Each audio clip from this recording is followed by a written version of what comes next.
마찬가지로 진료를 볼 때 주로 많이 앉아서 상담을 하기 때문에 의자에 앉아 있는 시간이 많습니다. 근데 저 같은 경우에는 이제 앞서 원장님들께서 말씀해주신 여러 방법들을 통합해서 딱 한 가지를 하면 이것들이 다 이루어지더라고요. 뭐냐면 배에 힘을 주고 허리를 펴는 것입니다. 배에 힘을 딱 주게 되면은 자연적으로 허리가 꼿꼿하게 펴지고요. 그렇게 되면 자연스럽게 어깨가 펴져요. 그리고 턱도 당겨지고요. 이렇게 바른 자세를 위해서 배에 힘을 주는 동작. 요거가 자연스럽게 되려면 평상시에 복근 운동을 많이 해야 됩니다. 코어라고 하죠.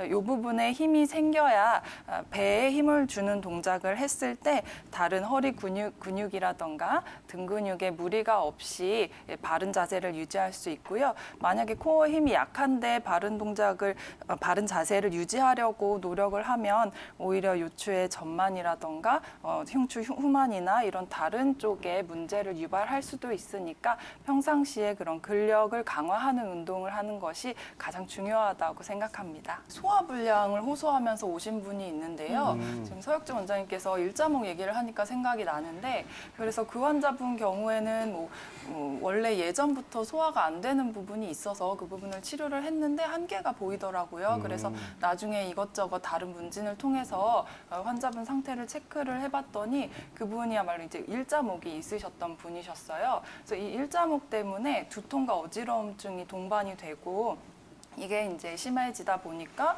속이 메스껍고 좀 소화도 안 되는 기분이 들고 이런 것들이 반복돼서 소화불량으로 본인은 생각하셨는데 일자목으로 인해서 그런 식으로 병이 진전이 될 수도 있습니다. 저는 또 한 가지 생각난 게 수험생들이 가장 큰 영향을 받지 않을까 싶어요. 그렇죠. 하루에도 열 네. 몇 시간씩 앉아서 공부를 하다 보면은 몸에 불균형이 나타날 것 같은데요. 수험생들은 어떻게 자세를 하면 좋을까요? 네, 이제 곧 수능이 코앞으로 다가왔죠. 그래서 수험생들 경우에는 지금 많이 긴장을 해서 열심히 책상 앞에 지금 앉아 있을 건데요. 그렇죠. 이렇게, 네, 그래서 이런 식으로 이제 책상 앞에 오랫동안 앉아 있어야 되는 수험생의 경우에는 네. 어쩔 수 없이 책을 봐야 되잖아요. 그렇죠. 네, 그런데 이제 책을 볼 때 이렇게 책상 위에 올려두고 고개를 숙이고 보는 자세보다는 이렇게 책을 이렇게 들고 보고 우리 초등학교 때 이런 식으로 책을 많이 들고 봤죠. 이게 다 이유가 있는 거예요. 그래서 이렇게 조금 더 눈높이에 맞춰서 보게 되면은 앞서 원장님들이 말씀해 주셨던 이렇게 턱을 당기는 바른 자세에 조금 더 가깝게 볼 수가 있어요. 그리고 또 한 가지는 이제 수험생들 경우에는 이제 뭐 이렇게 책상에 많이 앉아 있는 경우가 많지만 우리 인생을 살면서 3분의 1이 누워서 잠자는 시간이거든요. 그렇죠. 그래서 잠을 잘 때도 자세를 바르게 해야 전체적인 건강에 도움이 되는데요. 보통 우리가 잠을 잘 때 똑바로 누워 자는 분들이 많지는 않습니다. 생각보다는. 그래서 보통 옆으로 누워 자거나 혹은 저 환자분들 중에는 이렇게 엎드려 주무신다는 분도 계셨어요. 수면 습관은 진짜 말 그대로 습관이기 때문에 사실 한번 고착화되면은 고치기가 어려운 경우가 많아서 나쁜 습관이 있는지 미리미리 확인을 해서 고치는 게 되게 중요할 거고요. 그리고 또 한 가지는 누워 주무실 때 그 베개를 좀 한번 체크를 해보시길 바랍니다. 오늘 어떤 베개를 베고 주무실지에 따라서 내일 아침에 컨디션이 달라지실 수도 있거든요. 너무 높거나 딱딱한 베개는 피해 주시되 너무 푹신하거나 얇아도 안 좋지만은 내 목에 적정한 높이에 맞게 골라주시는 게 되게 중요할 것 같습니다. 그렇다면 이러한 기본적인 편두통이 나타나는데 좀 영향을 미칠 수 있는 부분들을 저희가 파악을 해봐야 되잖아요. 그렇죠. 정겨운 원장님, 그렇다면 편두통을 유발하는 요인들 어떤 것들이 있을까요? 네. 편두통은 이제 편두통에 취약한 부분들이 있는데요. 어떤 분들이냐면 이제 유전적으로 자기 이제 가족들이 유전적으로 편두통을 앓고 있으면 나도 편두통이 있을 확률이 되게 높아져요. 그리고 이제 여성에서 많이 발병하는 확률이 있고요. 또 하나는 이제 우리가 편두통에 대해서 얘기를 하고 있는데 편두통은 왜 생길까 이렇게 궁금하실 텐데요. 편두통이 발생하는 기전에 대해서는 사실 명확하게 원인이 뚜렷한 게 밝혀진 게 아직은 없습니다. 다양한 가설은 있는데요.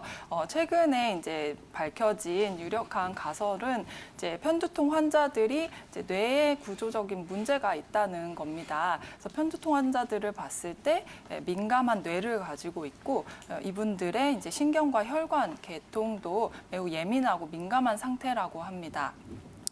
그래서 이렇게 민감하다는 것은 이제 우리 외부 자극에 좀 더 그 평범한 자극도 심각하게 받아들여서 편두통과 같은 증상을 일으킬 수 있다고 생각이 들어지는데요.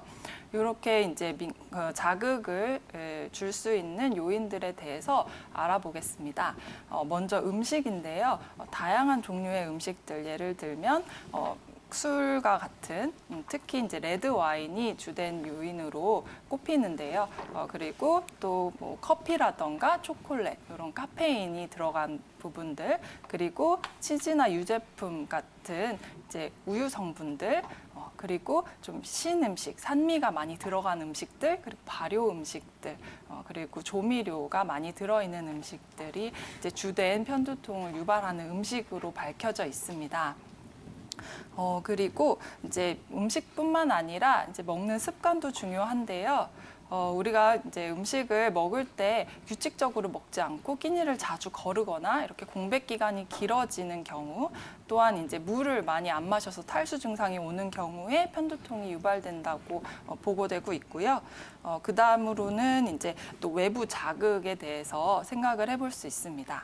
특히 이제 밝은 빛, 번쩍거리는 뭐 형광등 불빛이나 너무 강렬한 태양볕, 이런 햇볕 같이 밝은 빛에서 자극이 오고요.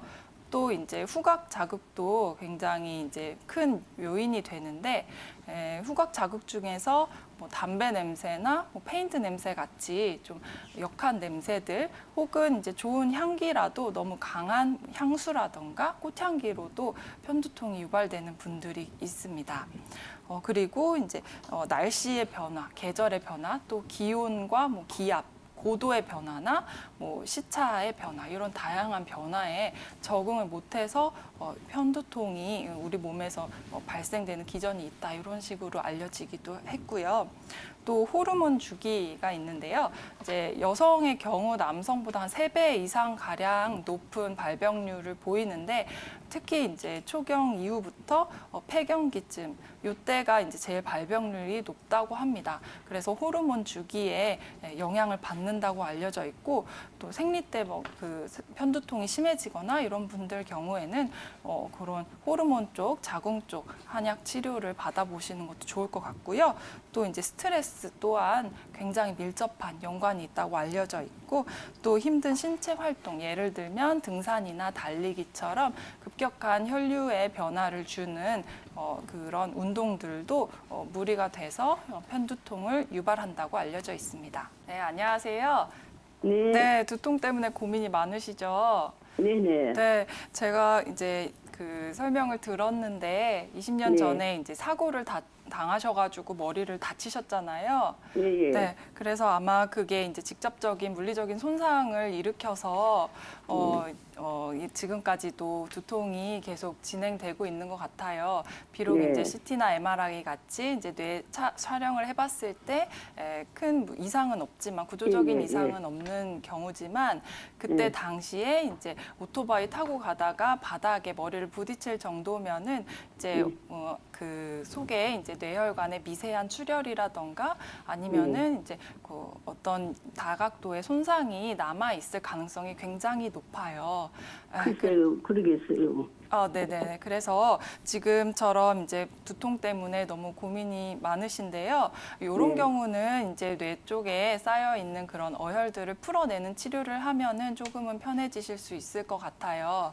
워낙 오래되신 증상이라서 한두 번 치료로 싹 낫거나 이런 걸 기대하시면은 무리가 될 것 같은데, 더 이상 이제 치료를 지체하시게 되면 증상이 더 악화될 수도 있을 것 같아요. 네, 그래서 하루라도 빨리 치료를 받으시는 게 좋고요. 사열 치료를 말씀하셨는데, 사열 치료 같은 경우에는 이제 집에서 잘못하게 되면은 뭐 아니, 이제 한의사 신데 네네. 가서 한방병원에 가서 네네네. 하려고. 아, 네네네. 그거는 이제 한방병원이나 한의원에 방문을 하시면은 진료를 네. 받으시고 적절한 네. 사열 치료를 받아보실 수가 있어요. 사열 네. 치료뿐만 아니라 다양한 치료법들이 이제 한의원과 한방병원 가시면은 시행이 될 수 있으니까 지체 말고 빨리 내원하셔가지고 치료를 받아보시는 게 좋을 것 같습니다. 예, 그래서 이제 그 여름에 시내버스 타면 에어컨 틀어놓잖아요. 그러면 네네. 머리가 너무 차가가지고 손수건 같은 거 해서 머리 이렇게 덮어놓고 겨울에는 항상 모자를 쓰고 다니고 그러거든. 머리가 너무 시려워가지고. 아, 네네네. 그렇게 이제 온도 변화에 좀 민감한 상태가 되셨는데요. 그런 네. 경우에는 지금 하시는 것처럼 손수건이나 모자로 머리를 보호하시는 것도 좋은 방법이세요. 근데 예. 지금처럼 이제 과민해진 상태를 조금 더 개선하기 위해서는 이제 말씀드린 대로 빨리 이제 적절한 치료가 필요할 것 같습니다. 예, 예, 알겠습니다. 그런데 또 하나 더 엉뚱한 소리 물어봐도 될까요? 네, 네. 저 마늘을 먹으면 좋다 해가지고요. 아, 마늘이요. 예, 네네. 마늘 같은 경우에는 두통에 특효약이라고 마늘즙을 짜서 드시는 분들도 있는데 마늘에는 이제 좀 알싸한 맛이 나잖아요. 그래서 그런 마늘을 마늘을 쪄가지고 꿀에 쟀다가 먹거든요. 네네네. 근데 마늘 같은 경우는 그런 이제 그 식품 자체에 있는 독성도 있고요. 좀 강한 성질을 갖고 있어요. 그래서 잘못 복용을 하시면 오히려 탈이 나실 수 있어요. 그래서 환자분 지금 혈압이 어떤지, 다른 재반 상태가 어떤지를 모르니까 말씀을 못 있어요. 드리는데, 네, 그런 부분들을 진료 받으시고 적절한 처방을 받으시는 게 더 좋을 것 같아요.